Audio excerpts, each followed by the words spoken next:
Greetings and salutations. This is Rick Koppel, and this is my Journey into PD blog. And this one is a video blog, obviously. So I want to get it started because it's been about, approximately since May, since the last entry into my blog, and we're way overdue for an update. So I'll try to keep this short as possible. I won't go into everything that's happened since May because that would probably be a little too much, take a humongous amount of time. Well, here's the lowdown. As of the last post, I was getting off of Azilect, getting back on the regular dose of aminotin after the trial was over, and that's where that stood. And what happened was the Azilect reduced my dyskinesia down a good bit, but it was still there. And it wasn't as strong as it was weakened. So then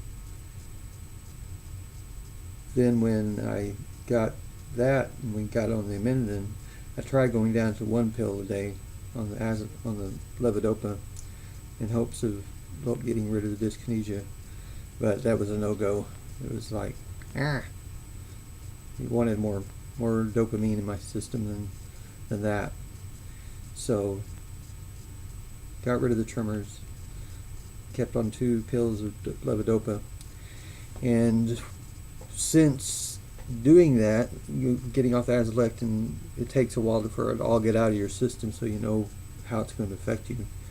I did get a little bit more tremory. Matter of fact, I would notice some more significant off time toward the end of my dosage of each dose of levodopa, and that happened to get me to call the doctor and say, hey doctor, because we had talked about potentially retrying a dopamine agonist last time early on in my journey into this thing. My neurologist back in the day prescribed the brand name Requip, which the generic name is Ropenolol, and we tried that and it worked pretty well, as good as Cinemet was working. The levodopa was working. When I combined that with the levodopa, that was probably the most normal I felt at any time since. But it did have the bad side effect, the Requip did, of making me feel groggy and zombie-ish, and like I was just kind of trudging through life without much expression or anything. So I just felt kind of groggy all the time. So I finally stopped using that, even though it was helping significantly with the tremors and the dystonia. So we had talked about maybe trying the other dopamine agonist, which the brand name is Mirapax, and I won't try to pronounce this. The generic name is kind of, well, you can't read that maybe because I think it's backwards thanks to the reverse thing, but anyway, it's pramipexyl dichloride, something like that. It's the best I can come up with it. And anyway, that's the generic version of what the brand name Mirapax is, and it's another dopamine agonist, and she titrated me up on those. I took half a pill for a week and then took the full pill for a week 3 times a day, and that's really helped to knock off the part of the tremors that we were having toward the end. And so I also played around with the level of Cinemet to take by adjusting that down to 1 pill a day per dose, as opposed to 2 pills per dose. Well, the 1 pill wasn't quite enough, so I went to 1.5, and that seems to be about right. It gives me the least dyskinesia with the most on time. So like right now, it doesn't totally get rid of the tremors. As you can see, if I hold my hand, which happens anytime I try to hold my hand still, if I'm doing something, it's pretty steady. It's when I try to hold things in place, it starts shaking. Sometimes it's better than that, and other times it's not. It just probably depends on my body, what it's eating at that time, what's processing in my system, how much protein blocked the dopamine from getting in my brain, stuff like that. Which I try to be careful of that, but sometimes never can tell what's going on. So it seems to be currently about the best I've been in a while as a relation to that. So that's kind of where I'm at on the pills, and I'm happy to suggest that this will probably be where I'm at for a while, until at least next March, which, as you remember from the last post, if you read it, I got an MDS, which I mentioned last time in May, and I'm due to see her again in November. And come March of next year, I will be able to get on Medicare for my disability. And when that happens, I should be able to fund getting a deep brain stimulation operation done. And when that happens, I will be able to greatly reduce or totally get off of my current medications altogether, which will be a blessing, because it gets rid of all the side effects, including the dyskinesia, and it probably would work better controlling the tremors than the medications do overall. It would be constant, not just up and downs of the medication levels.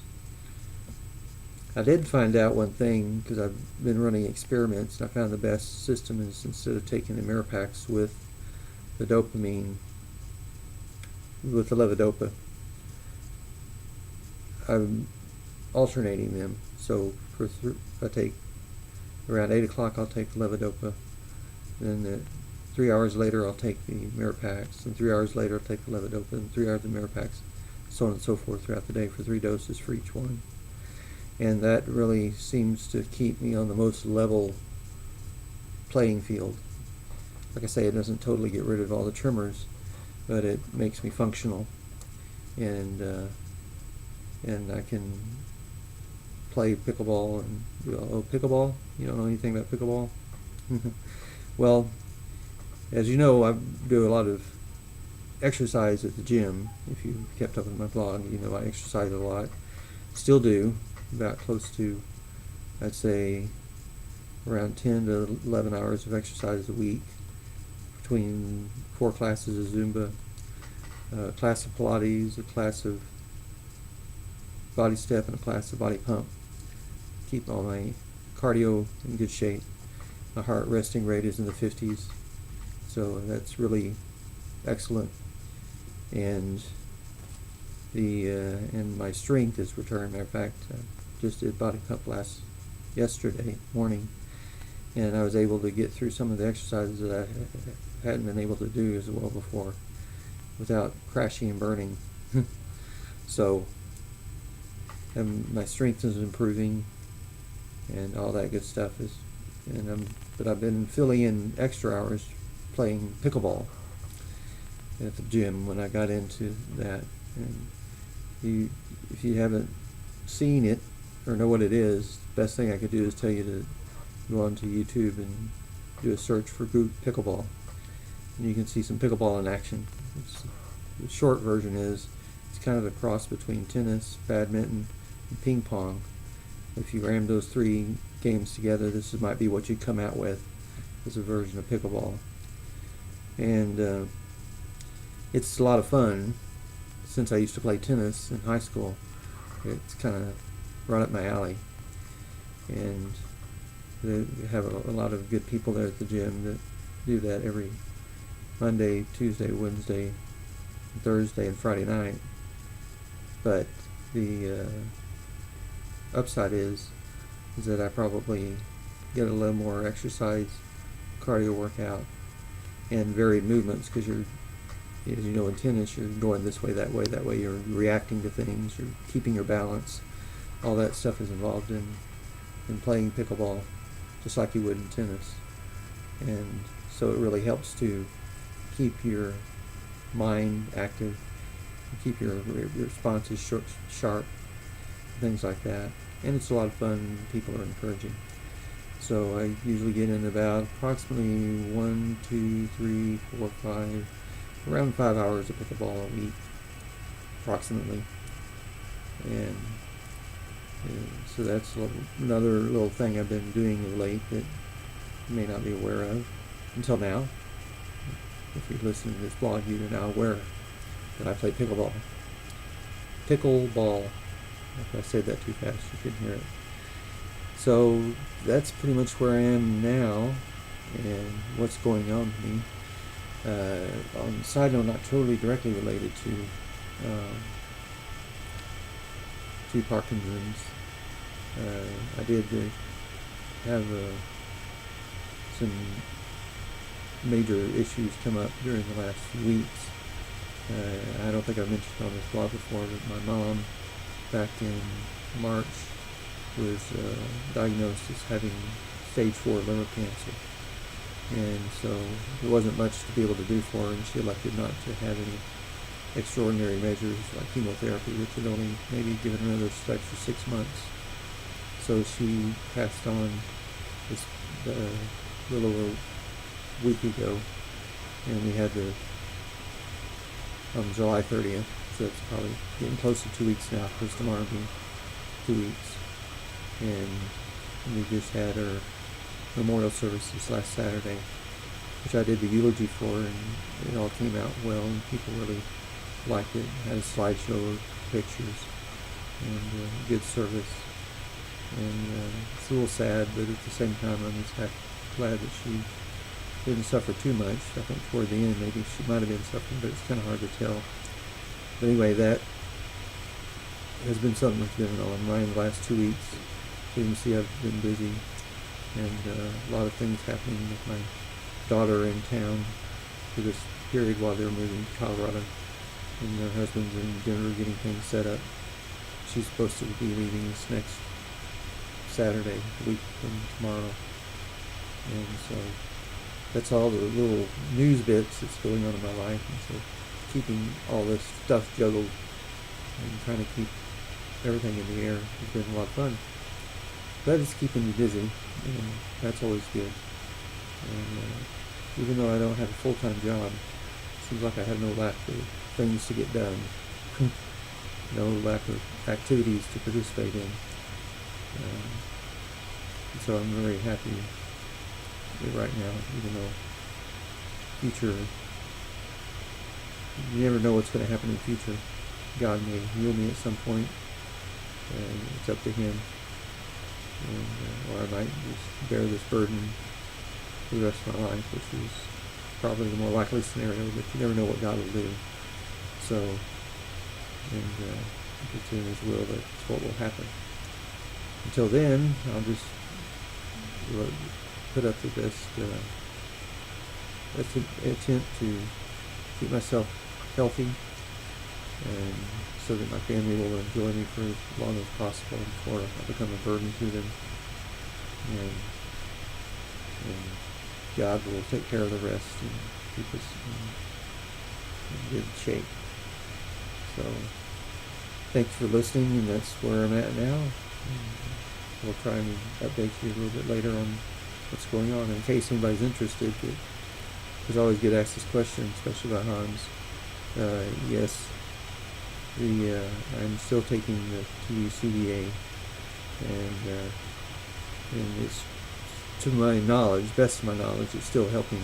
At least some of those symptoms that went away when I started taking it haven't really returned. Obviously, I've progressed a little bit in my symptoms, but I have to keep adjusting medications, keep ahead of the ball. But so it hasn't totally slowed progression. But you never know what's going to happen. And there's some other medications that are in the clinical trials, stage 3, that show real promise in being able to actually slow down the progression of Parkinson's. So I'm doing what I can, what I know to do that, which cardiovascular exercise has been demonstrated to slow down Parkinson's. And with that, we'll let you go. Have a nice day, and until next time, sayonara.